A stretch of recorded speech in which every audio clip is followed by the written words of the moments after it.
Hey, what's up, guys? Good morning. Happy Monday to each and every single one of you. It is Monday, and that can only mean one thing. We got a pretty big Monday market report for you here today. To kind of kick off your day, we are going to take a look at some of the most relevant post 1900 modern graded coins to have closed on the auction scene here in this past week. So this is for the week ending March 7th, 2021. It's the first one of March. Yeah, spring has sprung, and apparently so have these prices. The coin market in general has been on an unbelievable heater as of late. And ever since the holidays, the market I don't see it slowing. As a matter of fact, we might see another huge spike if this new COVID bill, is all set to go, and people earn another $1,400, to do whatever they need to. Of course, the most appropriate thing would be to spend it on, bills and mortgages and all that great stuff as it's intended, or just to spend it out in, out there in retail or collectibles.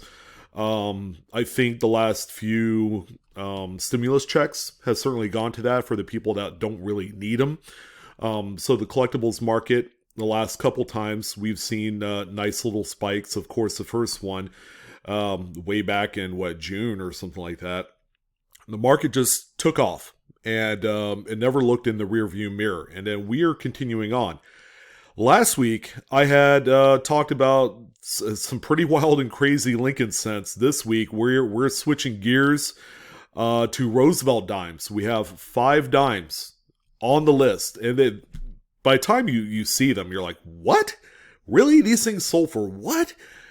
5 Roosevelt dimes, all very obtainable in my estimation, and very cherry pickable for those people that like doing that sort of thing, totaling nearly $21,000. Whoa. Woo. Wow. That's a good chunk of change off of just 5 Roosevelt dimes. And for the longest time, people said, well, Roosevelt dimes just doesn't have the cachet in the collectibles market that all the other denominations do. But we might be singing a different tune this week. Another trend that I'm seeing, because you guys are familiar with like full steps designation, full bands, full torch, that sort of thing. We actually have a couple coins in here that sold for a lot of money that weren't designated as a full strike type at all. So this is kind of like a little wake up moment for a lot of you out there that think, well, I'll never find that rare full steps nickel date.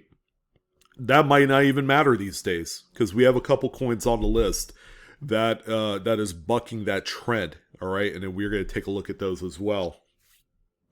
It's a great collections, predominant type of Monday market report, like it is every week, unless we have like a big show through one of the other bigger auction houses. We do have one eBay sale that we are going to take a look at here right now, and it's going to be a very, very difficult 1934S. And what I mean by difficult, try and find one in a Mint State 66 plus of this date is just nearly unheard of. But this is a stunner in all sense of the word. One of my favorite particular dates, I ended up settling for, like, I think it was an AU50 example for my proof set, or my piece set. I paid easily $1,000 for it. And that's what the commanding market is. So we have a 66 plus CAC certified. That would make this coin just absolutely nuts, and it sure was.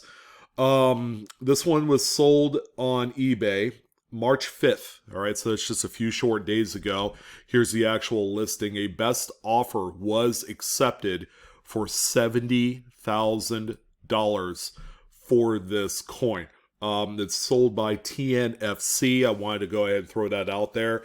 They're one of the bigger coin retailers on eBay today. So if you're looking for inexpensive, or if you're looking for like that really nice centerpiece for your collection, They seem to have quite a bit of inventory. So, if you're interested, check them out. They're located in Winter Springs, Florida.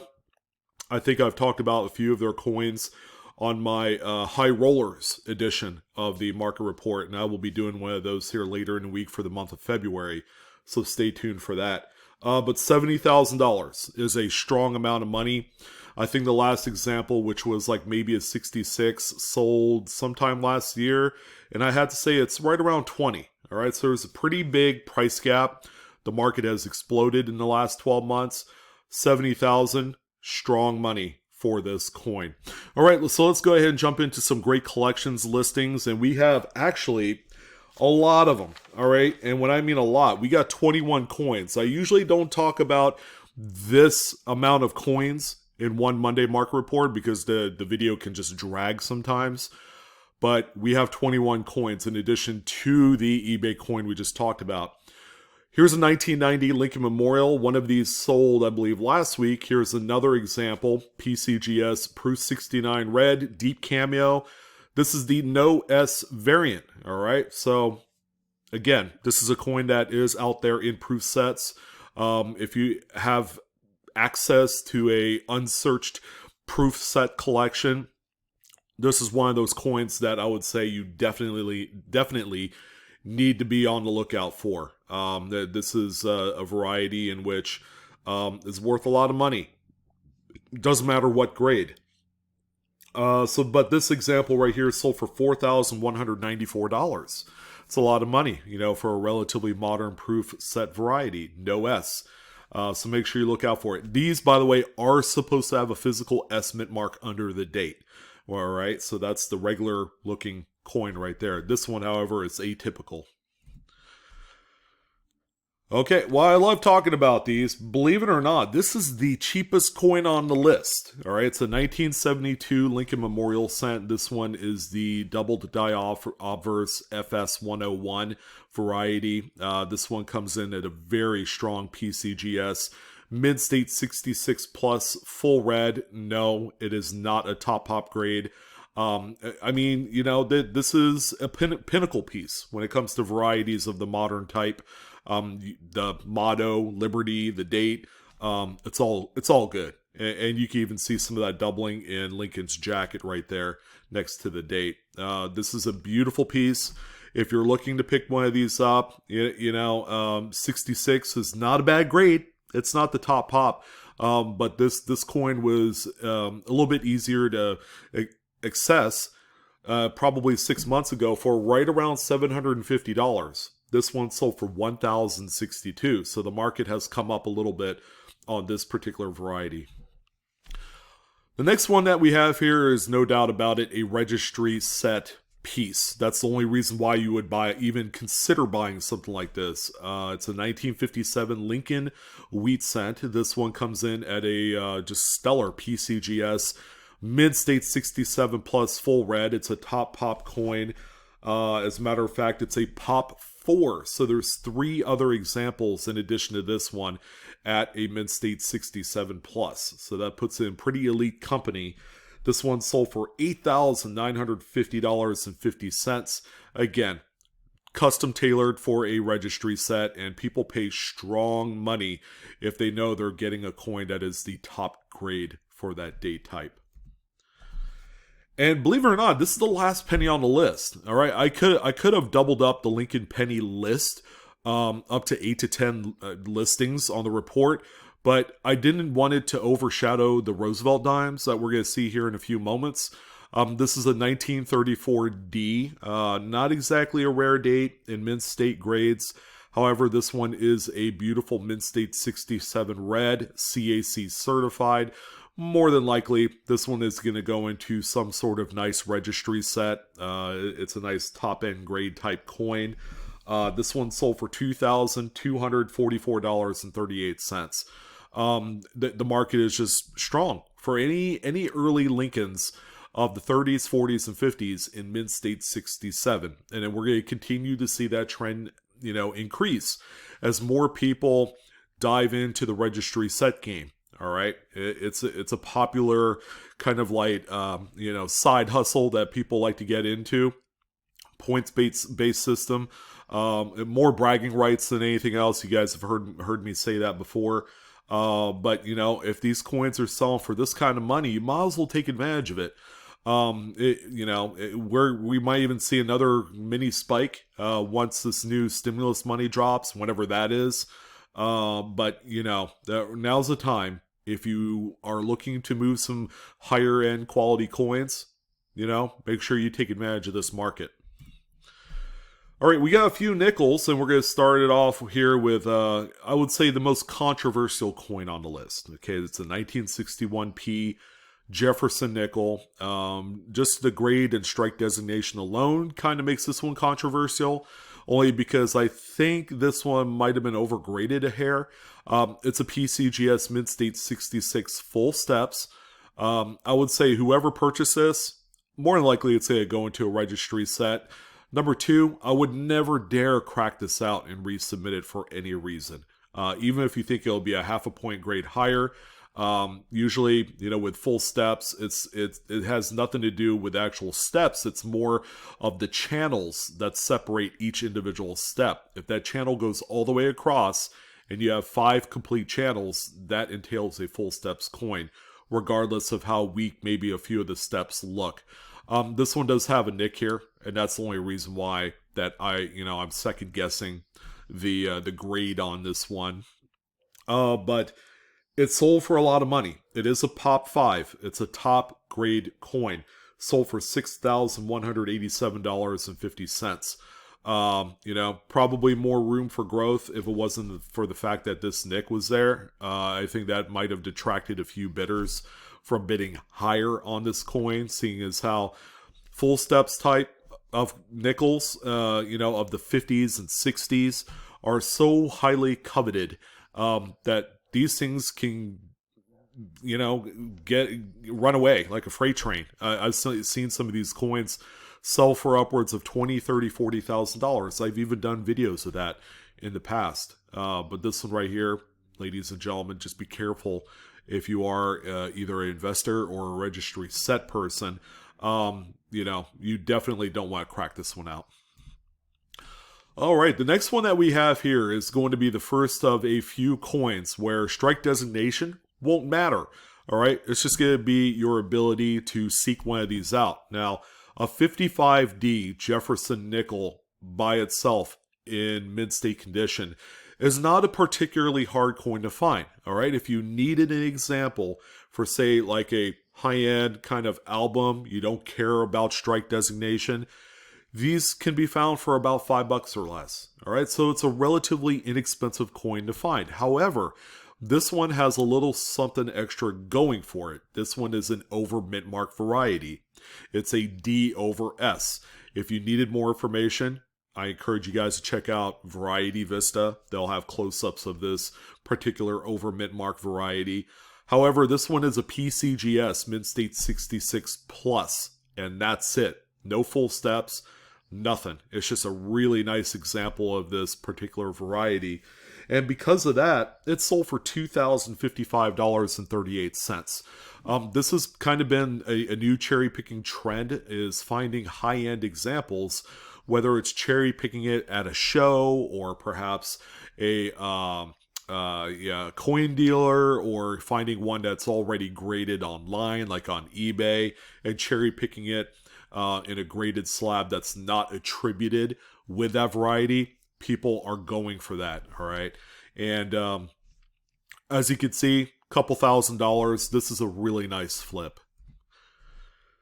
48S. This is probably a date I haven't talked about in a good while. This one is a PCGS Mid-State 67 Plus full steps. Again, another registry set type piece that would slot real well into that. It's a really nice high-end example. This one also shows a little bit of toning on the reverse. All right, so I wanted to make that clear a little bit here on the obverse as well. This example sold for $7,593.75. Again, from the same era, although this one looks like it spent some time in an album. All right, I've pulled out a few of this particular toning type Jefferson nickels out of some of the older like Whitman or Dansko albums in the past. So finding one is not particularly hard. This one right here is a PCGS Mid-State 67 full stepper. Just a beautiful iridescent coin. The strike is extremely sharp. This is a very, very clean example. This one sells for $3,605.62. And here's the second coin where the strike designation does not come into play. So this one might actually appeal to a lot of you. That's just interested in finding just a really nice coin with some originality to it. So this is, again, a coin only found during the very popular short series of silver wartime nickels. This particular example is a 44S. I probably want to mention that it looks like a repunch mint mark as well. I mean, if you take a close look at this S, you could see kind of like something going on here on the bottom curl. So this one might even be a repunch mint mark. However, with the coloration and just a beautiful satiny surface, this one was able to obtain a PCGS Mid-State 68 Plus. That's a huge grade. But again, you don't need the full steps designation to really have something that cooks on the secondary market. This one right here, to give you an idea, sold for $7,374.38. Again, that's a lot of money for a non-full steps nickel.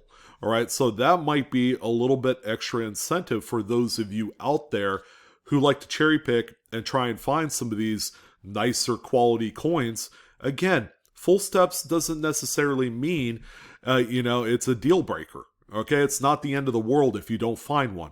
All right, so let this kind of be a cautionary tale, maybe an inspiring moment for a lot of you that like to search online or a coin shop.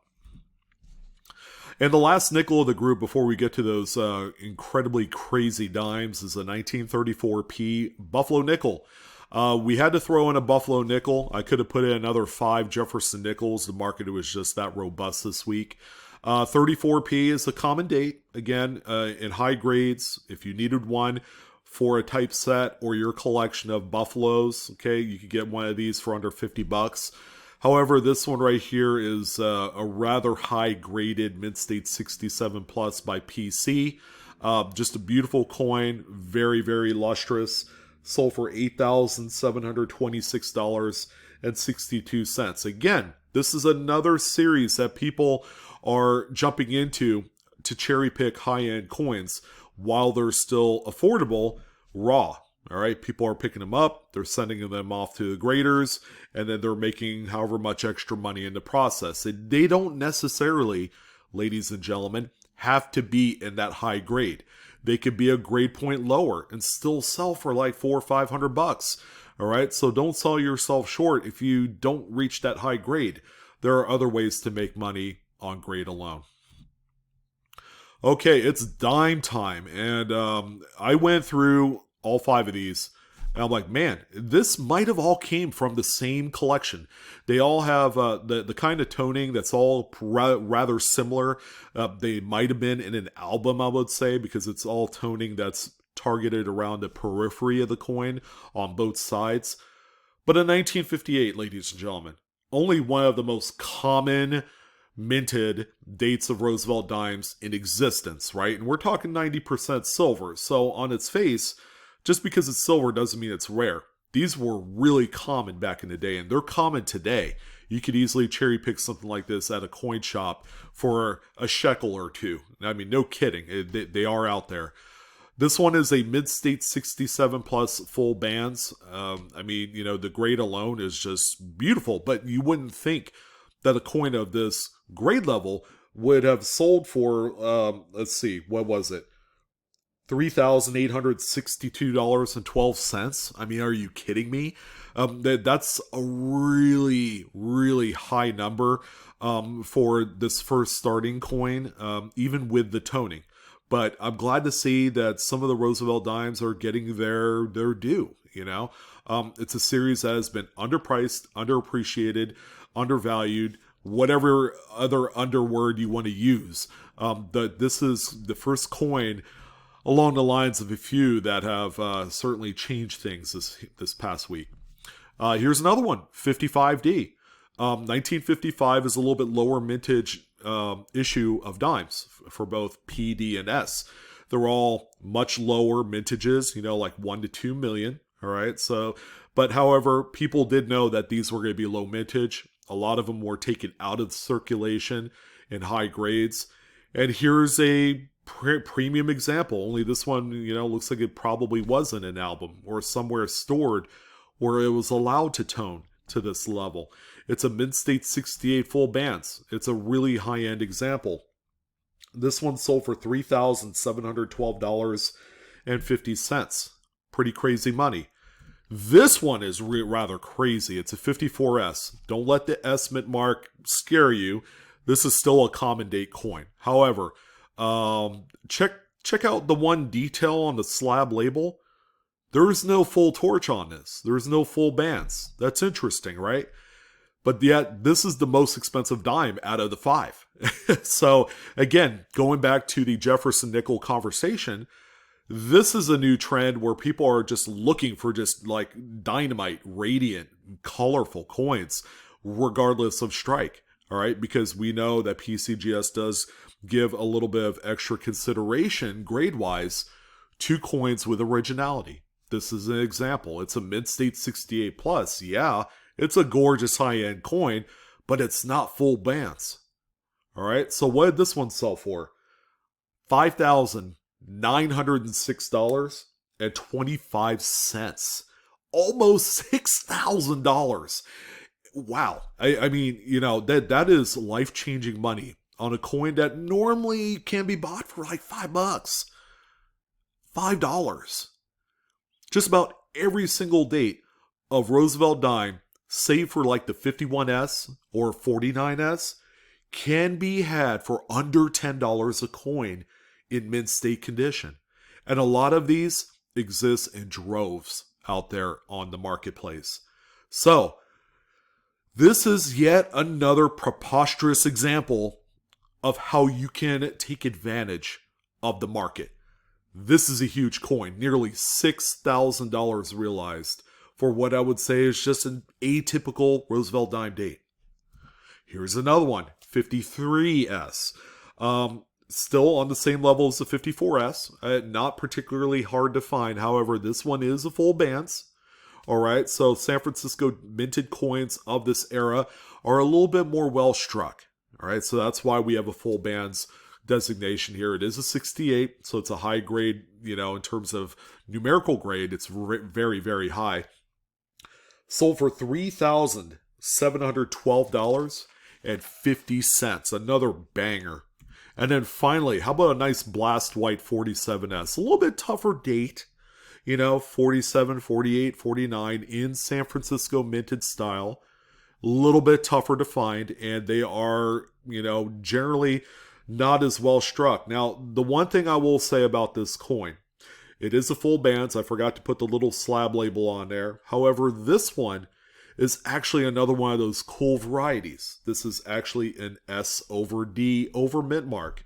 It's also an FS 502 in the Cherry Picker's Guide. Again, if you need clarification on what this looks like up close, go ahead and check out a website like Variety Vista and then just go into the attributions and you can find this one in there.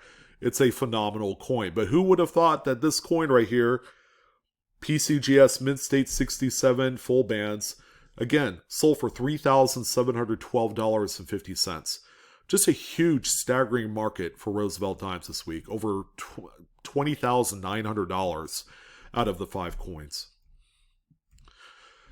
All right, Mercury dime time. We got 45S, but this one is a micro S. So this is kind of like a weird kind of one-shot type date with an extra small mint mark.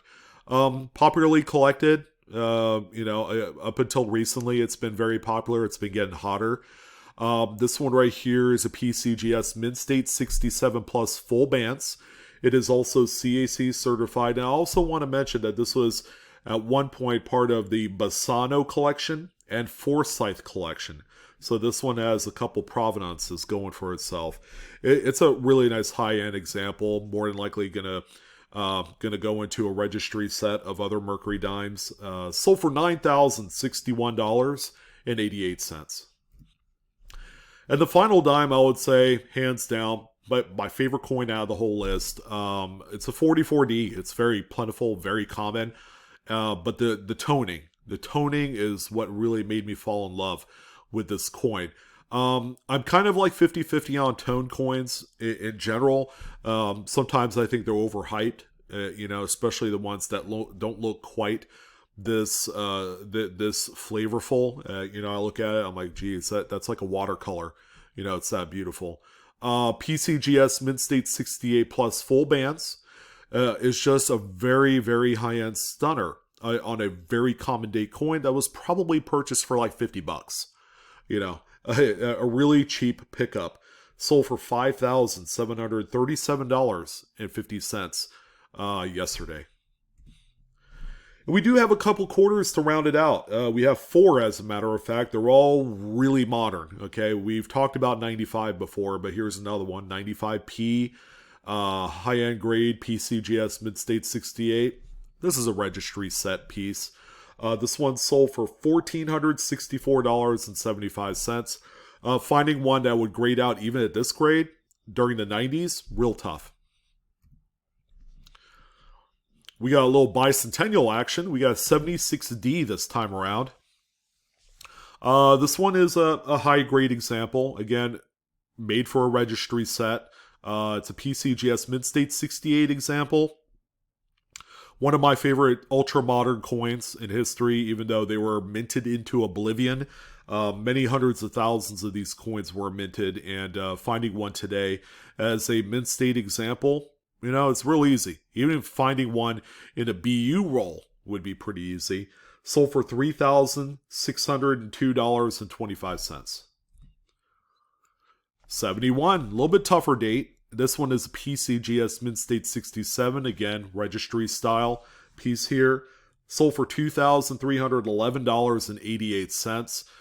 Clean example. There's really nothing else to add. It's not a coin that I would buy out of necessity for like an investment portfolio. Okay, I wouldn't hold this type of coin thinking that it's going to raise in value, because if more are graded in a 67, all the other subsequent 67s of this same date will drop in value. And then finally, we have one silver, but it is a 62D. All right, so we're not talking like an early 1930s Washington quarter. This is a very, very modern 90% coin here. This one is an NGC. I believe this is the only NGC coin on the list, crazy enough. Usually I'll have more than that, but this one is a Mid-State 67 Plus. CAC certified. Again, your Denver minted Washingtons of the 60s, they're all tough. They were all beaters, even coming out of a BU mint bag. So finding one that grades 67 or higher, it's like winning the lottery, all right, hitting it big. But this one right here is a really nice coin for a registry set. Sold for $2,991.99. So a few bucks shy of $3,000 here for this one. But hopefully, ladies and gentlemen, that's to give you a little inspiration to go through your coins. All right. While you still can, grading some of these examples, especially those coins with some eye appeal, some toning, might be worth it. All right. So make sure they're mint state and they're toned. If you pulled them out, out of an old album or something that was passed down to you, that's extra added bonus points. But people are buying into originality, not necessarily strike designation. As you can see, money's flowing in all spots. All right. So every crack and crevice will have a fill. Thank you guys for watching. Hopefully you guys enjoyed this video. Thank you for your support of Blue Ridge Silverhound. Don't forget to like, share, subscribe, hit that good old bell for instant notice. And as always, Coinaholics, we are discovering together. It was a pleasure talking with you this week on Modern Coins. Best of luck in your hunts, and I shall see you on the next coin video. You guys take care now.